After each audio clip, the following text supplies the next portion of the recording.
अस्सलामुअलैकुम everyone, welcome back in girls kitchen. उम्मीद है आप सब अल्लाह ताला के करम फजल से बिल्कुल ठीक हैं और ज़िंदगी को एज यूजुअल बहुत इंजॉय करें।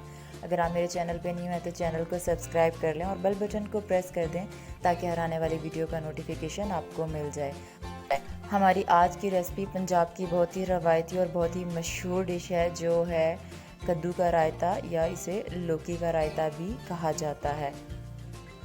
हमेशा की तरह आज भी हम पहले इंग्रेडिएंट्स को देखते हैं, उसके बाद हम स्टार्ट करते हैं ये क्विक सा रायता। पहले हमारे पास है नमक, ज़ीरा और 4 से 5 अदद हरी मिर्चें जिनको कट कर लिया है। एक बड़ा प्याज लिया है, उसको भी कट कर लिया और प्याज को धो लिया है। एक अदद टमाटर, इसको भी बारीक साइज़ में कट कर लिया। और यहाँ पे मेरे पास है सुरख ग्राइंड की हुई मिर्चें, 1.5 पाव दही है और एक कद्दू लिया है जिसे मैंने कश कर लिया है। आप कद्दू, दही और बाकी की तमाम चीज़ों को ऊपर नीचे कर सकते हैं अपने टेस्ट के मुताबिक, कम या ज़्यादा। अब मैं यहाँ पे इस लौकी या कद्दू को बॉईल कर लूँगी और जिसके लिए मुझे तकरीबन 10 मिनट या मैक्सिमम 15 मिनट दरकार होंगे।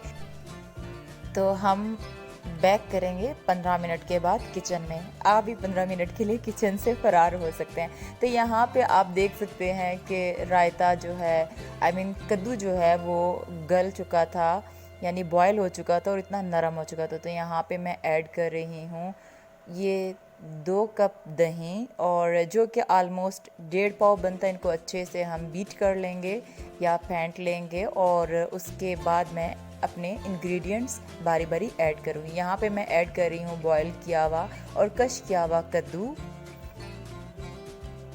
इसके बाद ऐड कर रही हूँ कट की हुई हरी मिर्चें,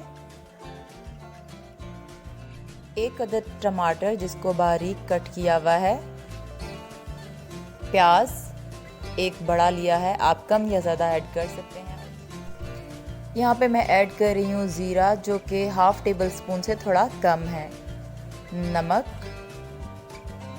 हाफ़ टेबल स्पून से थोड़ा कम, और यहाँ पे मैंने सुरख मिर्चें लेकर उनको पानी के साथ थोड़ा सा ग्राइंड कर लिया है। आपके पास भी घर में होती हैं सुरख सूखी हुई मिर्चें, उनको लेके ऐसे ग्राइंड कर लो। और इन तमाम चीज़ों को हम अच्छे से मिक्स करेंगे और मिक्स करने के बाद ये हमारा क्विक सा रायता तैयार हो गया है। और इसका जायका इतना अच्छा होता है, मतलब बहुत ही रवायती है ये। और अगर आपके घर में कोई पुलाव बना है आप उसके साथ इसे खा सकते हैं, ये बहुत मज़े का लगता है।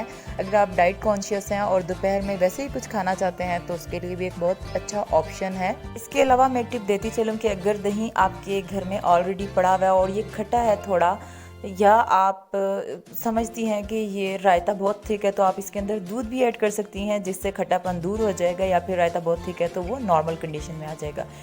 इसके साथ साथ मैं इसी वीडियो को कम्प्लीटली पंजाबी में वॉइस ओवर कर रही हूँ। अगर आप सुनना चाहते हैं और मेरी पंजाबी बिल्कुल अच्छी नहीं है और आप हंसना भी चाहते हैं तो डिस्क्रिप्शन में लिंक अवेलेबल है, आप जाकर वहाँ पे सुन सकते हैं। मिलते हैं एक और न्यू वीडियो में एक न्यू रेसिपी के साथ इंशाल्लाह। तब तक आप अपना और अपने प्यारों का ख्याल रखिएगा। अल्लाह निगहबान।